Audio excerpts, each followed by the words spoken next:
The Independent National Electoral Commission has issued certificates of return to the Governor of Kano State, Abba Kabir Yusuf, and his deputy, both of the New Nigeria People's Party, NNPP, following their victory in the just concluded 18th March 2023 Gubernatorial and State Assembly polls. Now, all 26 Kano State Houses of Assembly members elected were also given their certificates of return by the State Resident Electoral Commissioner, Ambassador Abdul Zango. The governor now, of course, in his acceptance speech, promised to use democratic tenets to revive all sectors in Kano State, especially infrastructure, in order for the people to enjoy the dividends of democracy. He said the party recognized the challenges ahead and will do everything possible to surmount them. He also commended the media for the neutral role they played during the politicking before and after the elections. Well, joining us to discuss what lies ahead for the Kano State Governor is Ladipo Johnson. He is spokesperson to the presidential candidate of the NNPP, Senator Rabiu Musa Kwankwaso. Thank you so much, Mr. Johnson, for joining us. Good evening. Good evening. Great. It's interesting that we're looking at Kano State, a stronghold of the presidential candidate of the NNPP, Rabiu Kwankwaso. Interestingly, Inauguration Day had some hiccups for the governor in Kano State. We saw the stage collapse, which was very scary for many who were watching. But then, of course, that's just a tiny little worry compared to what he has to deal with when it comes to Kano. But let's talk about, his predecessor. The former governor was known for a lot of things, including cases of corruption that had not been dealt with, maybe because of the immunity clause.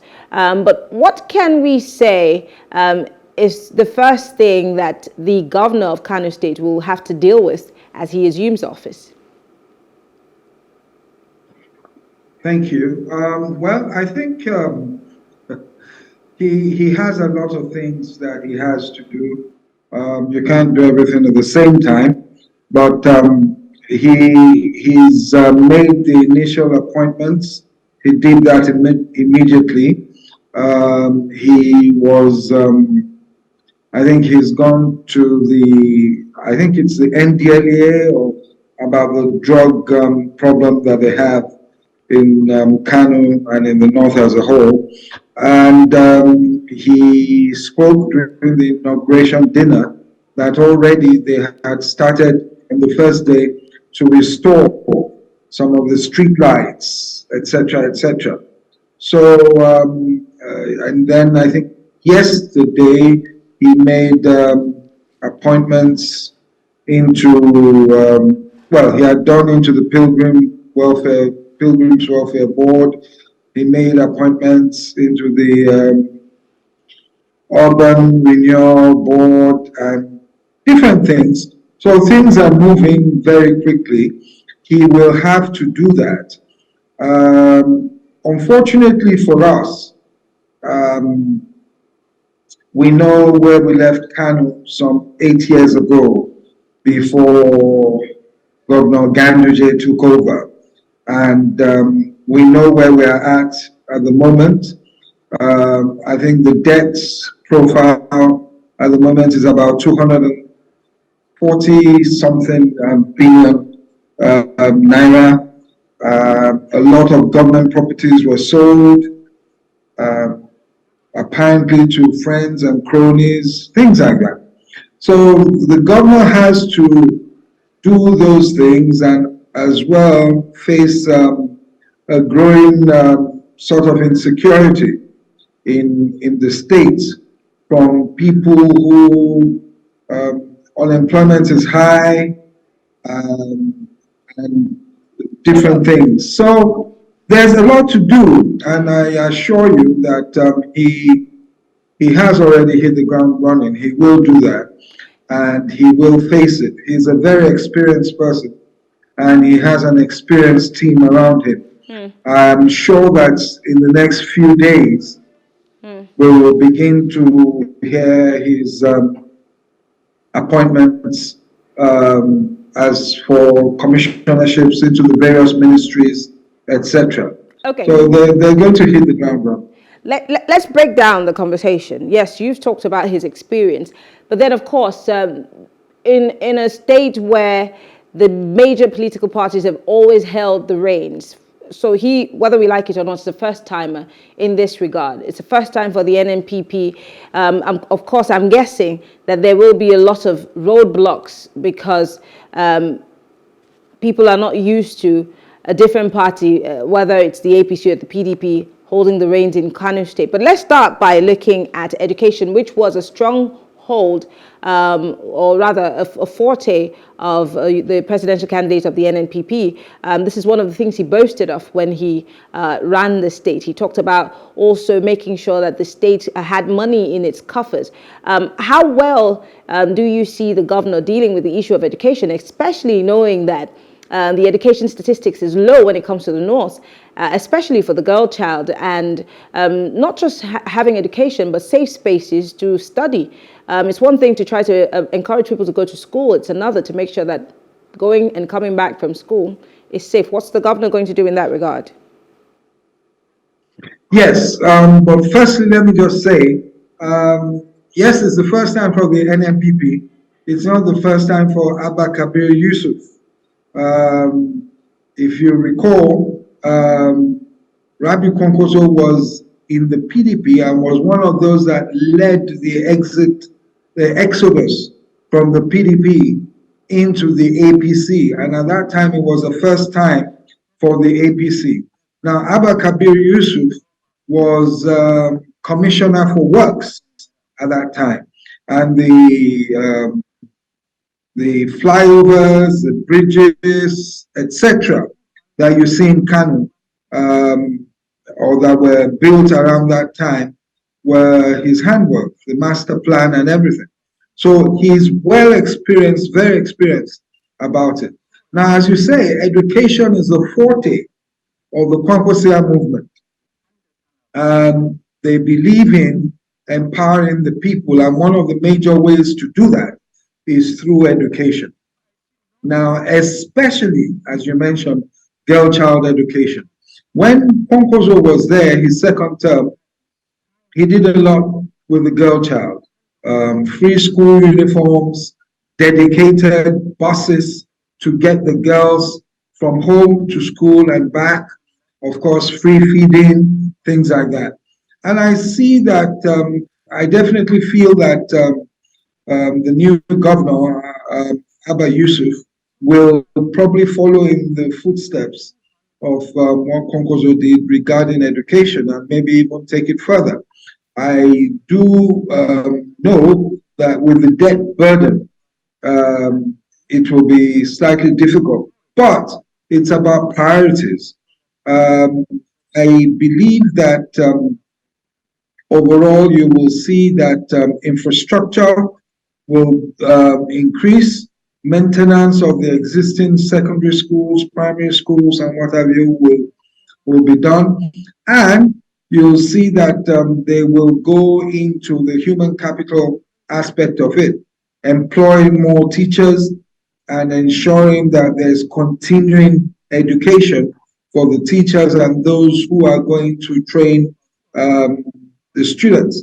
One of the things he's done immediately that I forgot to say was that I think a few days ago, he said he was going to reopen the training institutes. There are about 40-something of them that Kwankwaso had established, that they had established before they left government 8 years ago. And those institutes were totally abandoned by the erstwhile Governor Ganduje.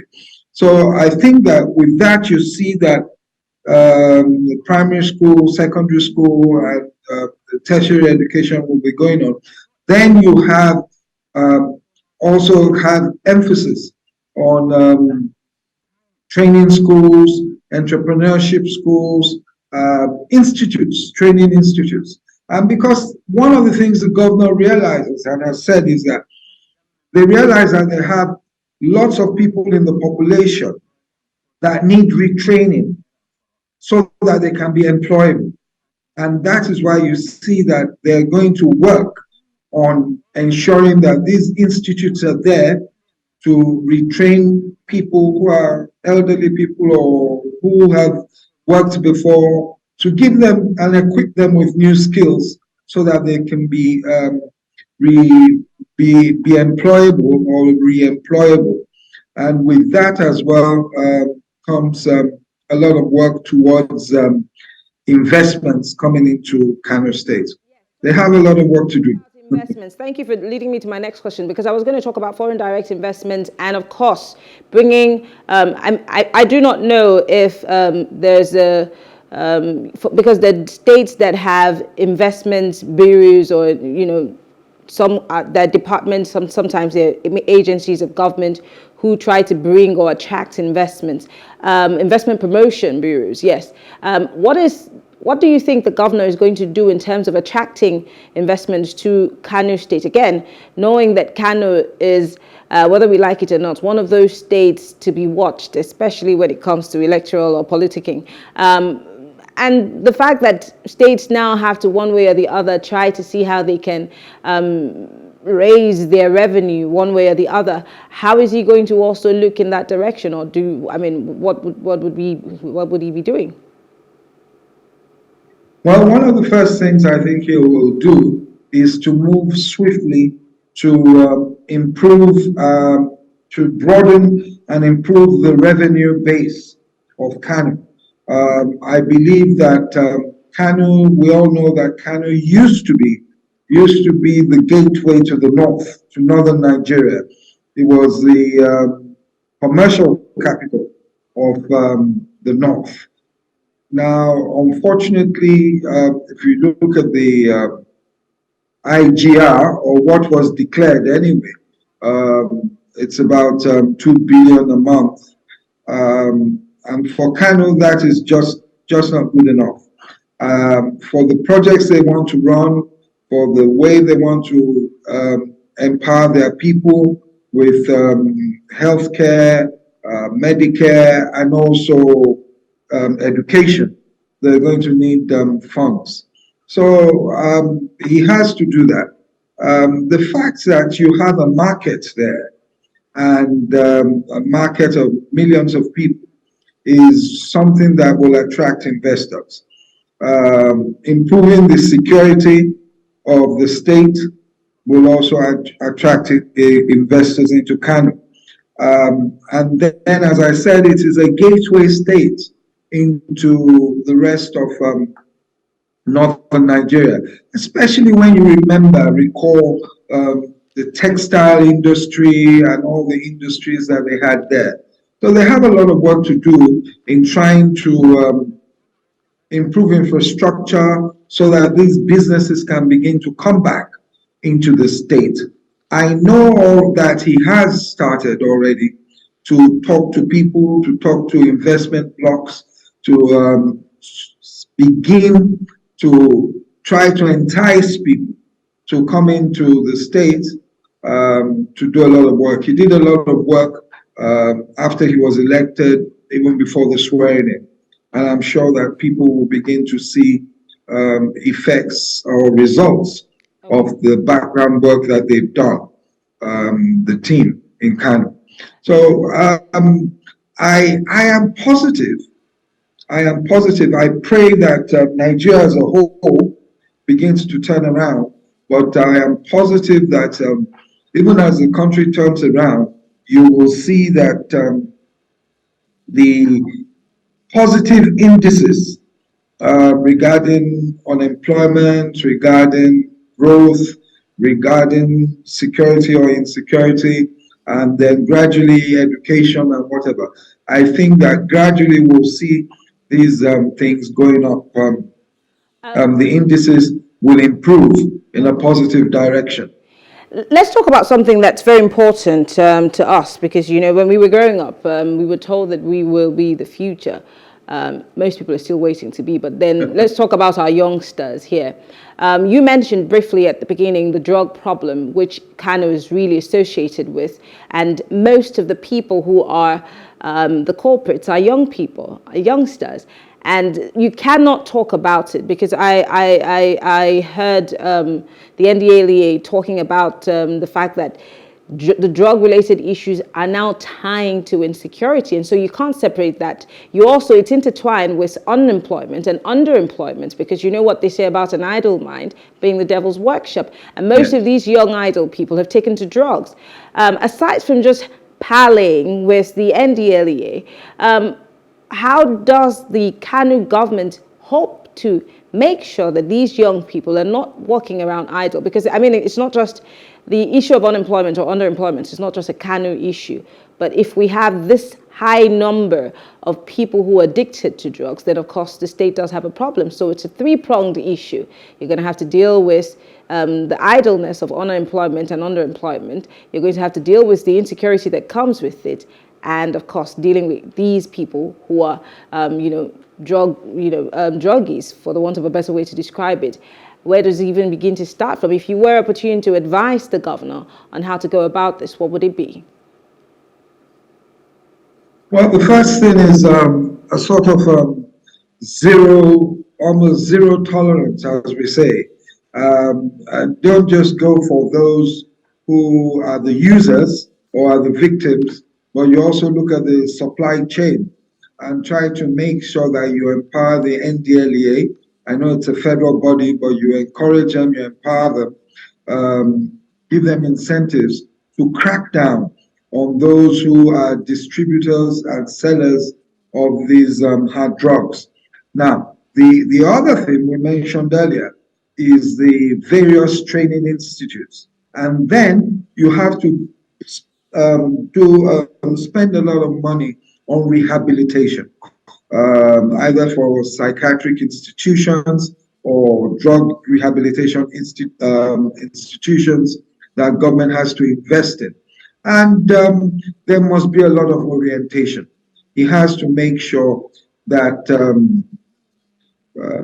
families do not feel too ashamed to come up to say that we have a son, we have a daughter who has a drug problem.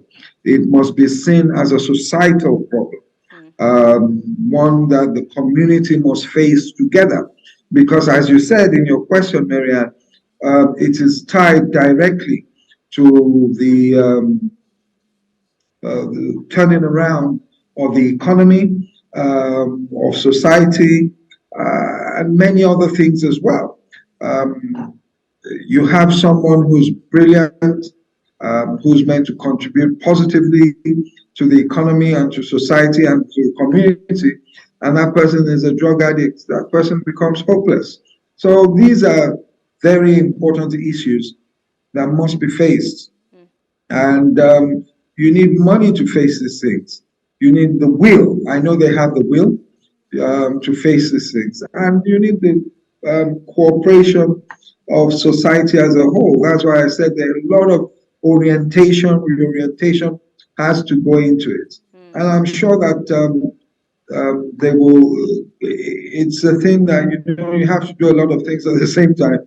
Gradually, you begin to see the improvement in within the community.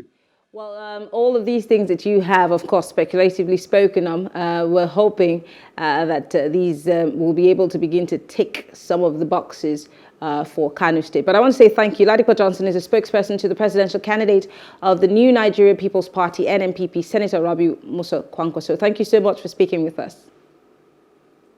Thank you. All right.